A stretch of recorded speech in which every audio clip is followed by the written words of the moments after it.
बरखा दत्त जिनको हीरो की तुलना में शीरो कहती हुई नजर आती हैं, साथ ही रवीश कुमार भी जिनके पुरजोर समर्थन में नजर आते हैं। लेकिन उसके बाद लदीदा सकलून की एक फेसबुक पोस्ट आती है। उन पर और उनके तथाकथित क्रांतिकारी साथी पर रिसर्च में जो भी बातें सामने आई, दरअसल वो बेहद चौंकाने वाली थी और ये बताने वाली थी कि जितनी जल्दबाजी में हम अपने पोस्टर बॉय और गर्ल चुन लेते हैं, दरअसल उससे पहले हमें जरा जांच लेना चाहिए, क्योंकि कहीं ऐसा ना हो कि फटा पोस्टर और निकला जीरो।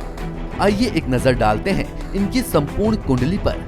पहले लदीदा सकलून इनकी फेसबुक प्रोफाइल चरमपंथ का समर्थन चरम स्तर पर करती हुई नजर आती हैं और हालिया फेसबुक पोस्ट में इस्लाम के प्रति अपनी वफादारी सिद्ध करती नजर आती हैं। और आगे वो कहती हैं कि हमें यहाँ की धर्मनिरपेक्षता में यकीन नहीं, हमको इस्लाम और इस्लामिक जिहाद को समझना जरूरी होगा और खंगालने पर ताकत के विरुद्ध अफजल गुरु के उस संघर्ष को सलामी देती नजर आती है, जिसकी वजह से तमाम दुनिया न जाने कब तक आतंक के घेरे में रही।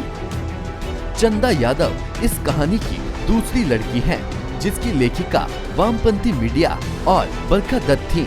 उन्होंने उसका इस्तेमाल इसलिए किया ताकि ये दिखाया जा सके कि यूपी की एक लड़की जिसको उसके परिवार से रोका गया, लेकिन संघर्ष की गाथा का गौरवगान करने के लिए कोई ऐसा किरदार चाहिए जो तमाम हालातों से संघर्ष करके अपने सपनों की टूटन गा सके। और बस इतनी कहानी थी चंदा यादव की। अब बात करते हैं आखिरी लड़की की, जिनका नाम आयशा है। और जब इनकी कुंडली खुली तो 31 जुलाई 2015 का ट्वीट सामने आया, जिसमें वो याकूब मेमन से माफी मांगती नजर आई कि वो इस्लाम के महान क्रांतिकारी जिसने लगभग 300 लोगों को मुंबई में 1993 में एक साथ मार दिया था और पता नहीं कौन सी इस्लामिक किताब में पढ़े जिहाद को सिद्ध किया था, उससे ये कहती नजर आती हैं कि माफ कर दो, मैं तुमको इस फांसीवादी देश में बचा नहीं सकी, मैं अभी असहाय हूँ।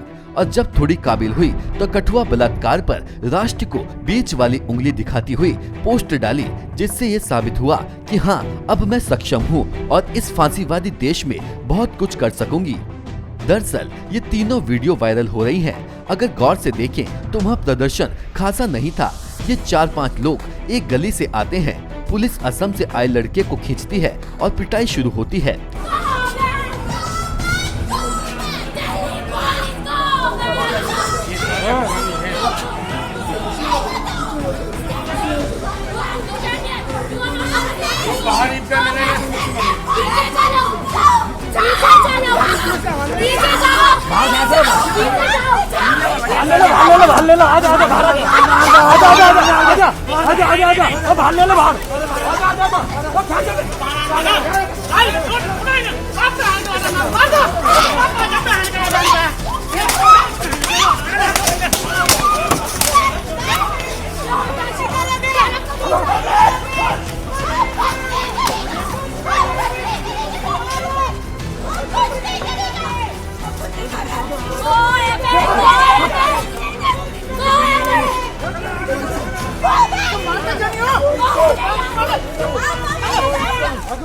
और ताज्जुब, जहां कोई प्रदर्शन नहीं हो रहा था, वहां पर 4 लोगों को कवर करने के लिए 8 कैमरे मौजूद थे।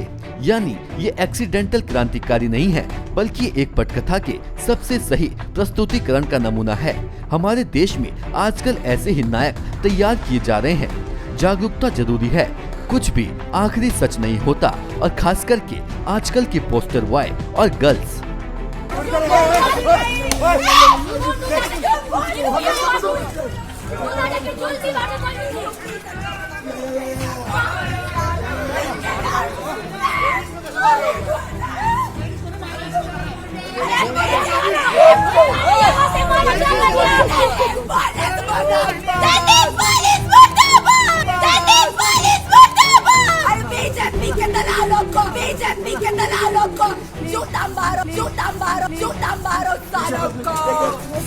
I'm fine, go inside.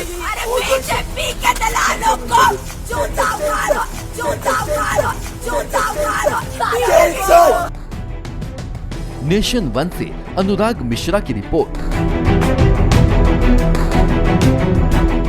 Nation one की खबरों के अपडेट के लिए आप हमारे चैनल को लाइक करें, सब्सक्राइब करें, पसंद आई वीडियो को शेयर करना ना भूलें और ज़्यादा जानकारी के लिए लॉग इन करें www.nation1.tv पर। अधिक जानकारी के लिए आप हमें ट्विटर, फेसबुक पर भी फॉलो कर सकते हैं। तो खबरों की ज़्यादा जानकारी के लिए बने रहें नेशन वन के साथ।